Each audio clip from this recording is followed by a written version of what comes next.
Hi, I'm Stephen Webb. I was a contributor for Children of Time, The Companions of Doctor Who, and I wrote two pieces for the book. One on Barbara Wright, the first Doctor companion that's amazing that everyone knows, but another one on a not so well-known companion.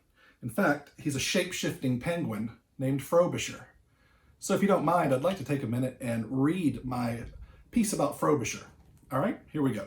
What's the whiffadeel? Hi, I'm Frobisher. For those of you who don't know me, please allow me to introduce myself. I am a whiffadil. I know what you're thinking. What's the whiffadil? That question has more layers than a prize-winning onion at the county fair. For starters, a whiffadil is whatever we want to be. You see, we're shapeshifters, and that ain't as grand as it might sound. You see, we're the scourge of the galaxy, public parasite number one. Sometimes I ask myself, hey, Froby, what's your real name? And I answer, Haven't our clue, self. I'm Avin Tarklu. But that's a different subject for a completely different essay. I've been doing a lot of things in my life. A bartender, a cash register till, even a private investigator. And while we're on the subject, I'd like to make one thing perfectly clear. I don't like it when people call me a private dick. Honestly, I think I'm pretty transparent about it. I was only a PI for a couple of weeks a generation ago, but I still found myself doing voiceover monologues and narrating my day while listening to smooth jazz. It may be weird, but we all have our something. That's mine. I've been worshipped as a god, found a dame, saved the world, lost the dame, and that was before lunch on Thursday. To say my life is complicated is the understatement of the century. But when you live in a world where you met your best mate while kidnapping him for 250,000 Mazumas, the word complicated sort of becomes your status quo. If you're reading this wonderful tome at all, I assume you know that my best mate is the Doctor.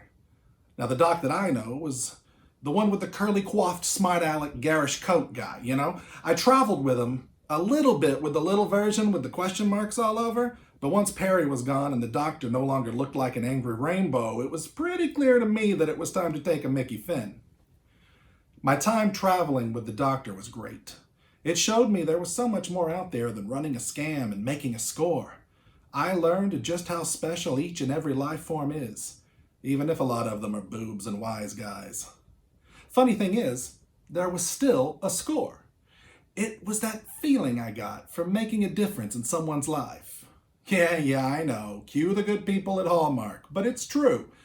The best score I ever made was making a friend like the Doc. I'm hardly the first person to figure out that the problem with the Doctor is that you're always going to be in the supporting role. For some plugs, that's fine. But if these feathers were made for anything, it was to be a headliner. Oh yeah, the feathers. I suppose I haven't mentioned the fact that I decided to stay a penguin, more or less.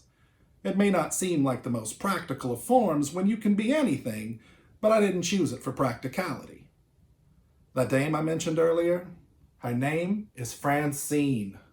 She was the love of my life, and on occasion, I was the love of hers. Most of what I've done in this galaxy was because of Francine. She was a Seamus too, and far better than me. We just got in each other's way. I'll always love that silly bird. And for the record, that wasn't a stereotypical term of antiquated, misguided, misogynistic endearment. Oh, no. She was actually a Boyd. A penguin, as a matter of fact. That's why I chose to stay a penguin. It always reminds me that I am better because of her, you know? Is it hard? Well, you bet your fishy beak it's hard, but I just live by this mantra. Maybe I'll live so long that I'll forget her. Maybe I'll die trying. Maybe Rosebud is a sled. None of it matters. The point is, I've done things that you couldn't possibly imagine. Well, unless, of course, you happen to be Rob Shearman, Steve Parkhouse, or Colin Baker, in which case I'd say you're uniquely qualified to imagine the complicated specificity of all the things I've done. Nonetheless, understanding what you've done is never quite as important as figuring out what you're supposed to be. Take it from me. Figuring out what you're supposed to be is easier said than done when you can literally be anything. The key is finding the ones who make sure that you never stop trying. If you're lucky, it might just be a wisecracking penguin and his tacky Time Lord companion.